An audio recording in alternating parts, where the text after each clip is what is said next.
Hello everyone, this is Pooja Sharma from Pooja Sharma classes. उम्मीद करती हूँ आप सब अच्छे होंगे। तो आज हम डिस्कस करेंगे आपके साथ यूपी टेट और सुपर टेट के लिए हमारी क्लासेस चल रही हैं। तो इसमें हम आपके साथ यहाँ पे डिस्कस करेंगे बीएफ स्किनर के सिद्धांत को, जो कि आपकी परीक्षा की दृष्टि से बहुत ही महत्वपूर्ण सिद्धांत है। यहाँ से आपके क्वेश्चंस पूछे जाते हैं। जो आपका यूपी टेट होता है, इसमें सीडीपी में सिद्धांत होते हैं, उनसे लगभग 70% क्वेश्चन बनते हैं। लगभग कितने बनते हैं? 70% क्वेश्चंस आपके सिद्धांतों से बन जाते हैं। तो आप इन सभी सिद्धांतों को अच्छे से समझ के चलिए, जो आपकी तैयारी है बहुत ही बेहतरीन हो जाएगी, क्योंकि जो सिद्धांत होते हैं यहीं से आपका 70% पूछा जाता है। और आपको क्या करना है, यूपी टेट के लिए सभी प्रीवियस ईयर क्वेश्चन पेपर को लगा लेना है।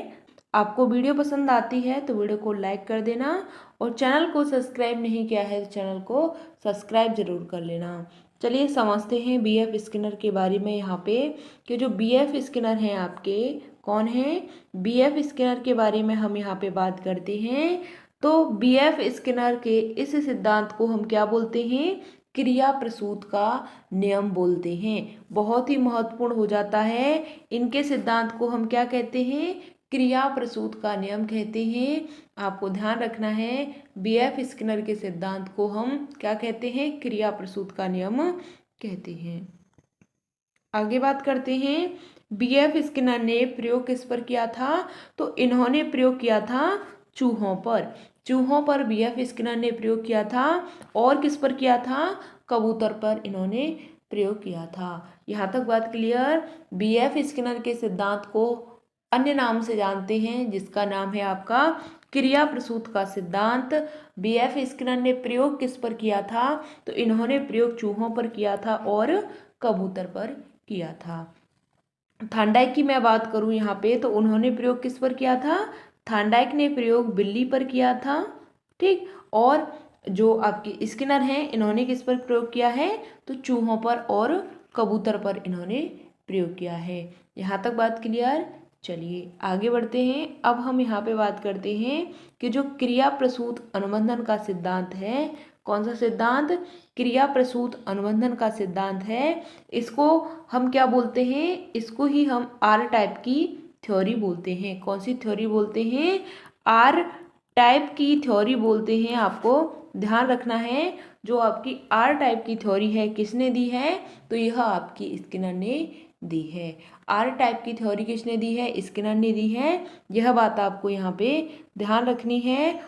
और जो आपकी एस आर थ्योरी थी किसने दी थी? यह आपकी थार्नडाइक ने दी थी। किसने दी थी? एस आर थ्योरी आपकी थार्नडाइक ने दी थी। और आर टाइप की थ्योरी, इसको हम आर एस टाइप की थ्योरी बोलते हैं, तो यह किसने दी है? तो यह आपकी स्किनर ने दी है। यहाँ तक बात क्लियर। यहाँ तक बात क्लियर। अगर आपका यहाँ तक कोई डाउट होता है तो आप हमसे पूछ सकते हैं। यहाँ तक बात क्लियर। चलिए आगे बढ़ते हैं।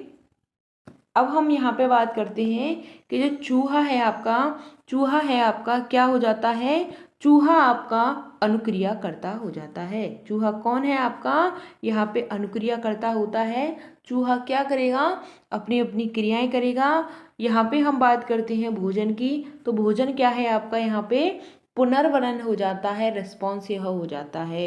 यहाँ तक बात क्लियर। इन्होंने कौन सी थ्योरी दी है? तो इन्होंने आर टाइप की थ्योरी दी है। और चूहा की बात करें तो अनुक्रिया करता होता है, और भोजन की बात करें तो यहाँ पे आपका पुनर्वलन हो जाता है। ठीक। आगे बात करते हैं पुनर्वलन के बारे में। तो यह कैसा होता है आपका? पुनर्वलन के बारे में बात करते हैं तो कैसा होता है? यह आपका दो तरीके का होता है। एक होता है आपका सकारात्मक और दूसरा होता है आपका नकारात्मक। दो तरीके का होता है। एक होता है आपका यहाँ पे सकारात्मक और एक होता है आपका नकारात्मक। ठीक। चलिए आगे बात करते हैं। यहाँ पे हम बात करते हैं कि प्राणी को, यहाँ पे क्या है? प्राणी है। प्राणी को यदि सकारात्मक पुनर्वलन दिया जाता है तो प्राणी क्या करता है? उस क्रिया को दोहराता है।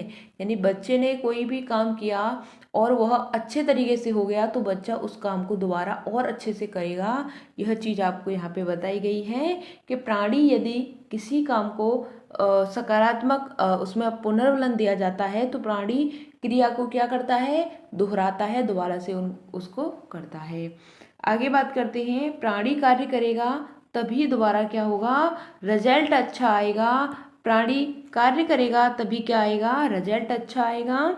जबकि पावलोव ने क्या कहा है, पावलोव ने कहा है कि उद्दीपक के ऊपर डिपेंड होता है, लक्ष्य के ऊपर डिपेंड होता है। यह बात आपकी किसने कही है, यह बात आपकी पावलोव ने कही है कि जो आपका रिजल्ट होता है किसके ऊपर डिपेंड होता है, तो यह आपका लक्ष्य के ऊपर डिपेंड होता है कि आपका लक्ष्य कहाँ तक है, कितना आपने इसको अचीव किया। ठीक, तो यहाँ पे स्किनर के अनुसार कहा गया है कि प्राणी कार्य करेगा तभी दोबारा रिजल्ट अच्छा आएगा, लेकिन पावलोव ने इसकी आलोचना की है। इन्होंने कहा है कि उद्दीपक के ऊपर यह चीज़ क्या है, डिपेंड है।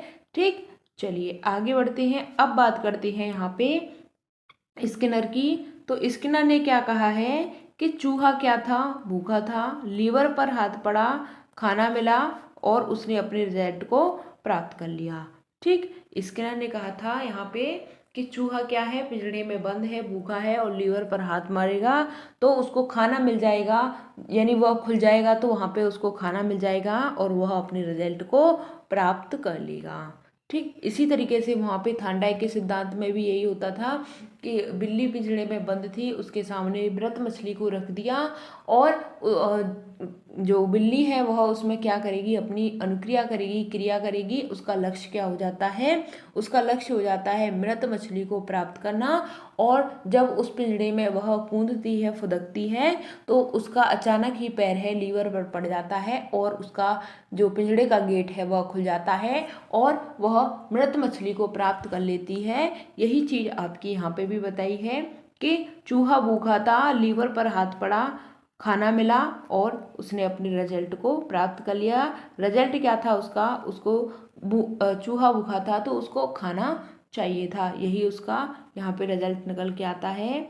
अब हम बात करते हैं यहाँ पे हम बात करते हैं पुनर्बलन का सिद्धांत किसने दिया था। पुनर्बलन का सिद्धांत किसने दिया था, बहुत ही महत्वपूर्ण हो जाता है आपका, तो यह बात आपको बतानी है। तो यह सिद्धांत आपका यहाँ पे किसने दिया है, तो यह सिद्धांत आपका CL हल ने दिया है। किसने दिया है, यह सिद्धांत आपका CL हल ने दिया है।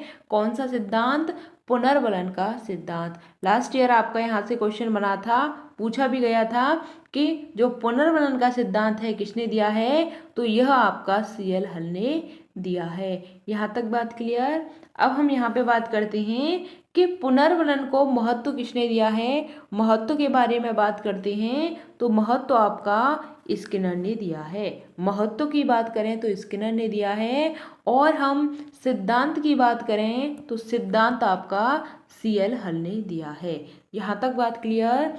पुनर्बलन का सिद्धांत किसने दिया है, तो CL हल ने दिया है।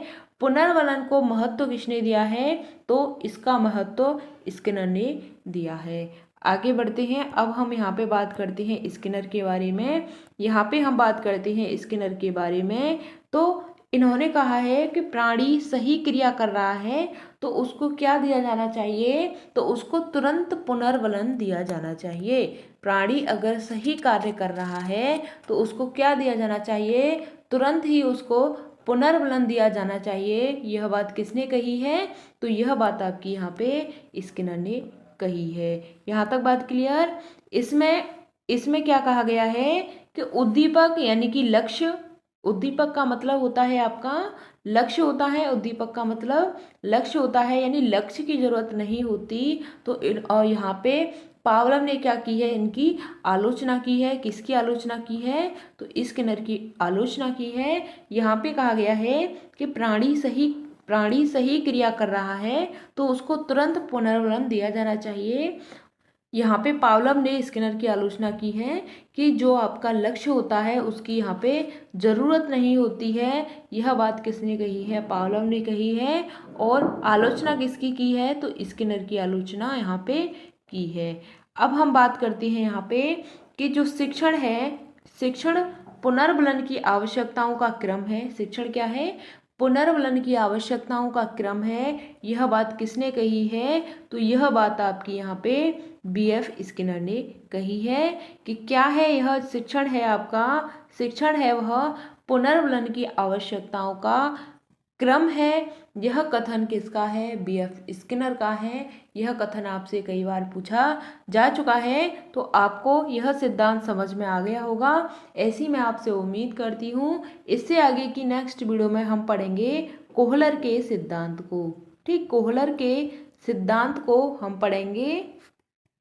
आपको मेरे साथ बने रहना है। इसी तरीके से मैं आपको सभी सिद्धांतों को यहाँ पे कंप्लीट कराऊंगी, तो आप बस मेरे साथ बने रहिएगा। मिलते हैं फिर आपको आगे की नेक्स्ट वीडियो में। अगर आपका कोई भी डाउट होता है तो आप हमसे कमेंट के माध्यम से पूछ सकते हैं। हम आपको आपकी हर एक कमेंट का आंसर करते हैं। आपको वीडियो पसंद आती है तो वीडियो को लाइक ज़रूर कर देना और अपने दोस्तों के साथ शेयर कर देना। चैनल को सब्सक्राइब नहीं किया है तो चैनल को सब्सक्राइब ज़रूर कर लेना।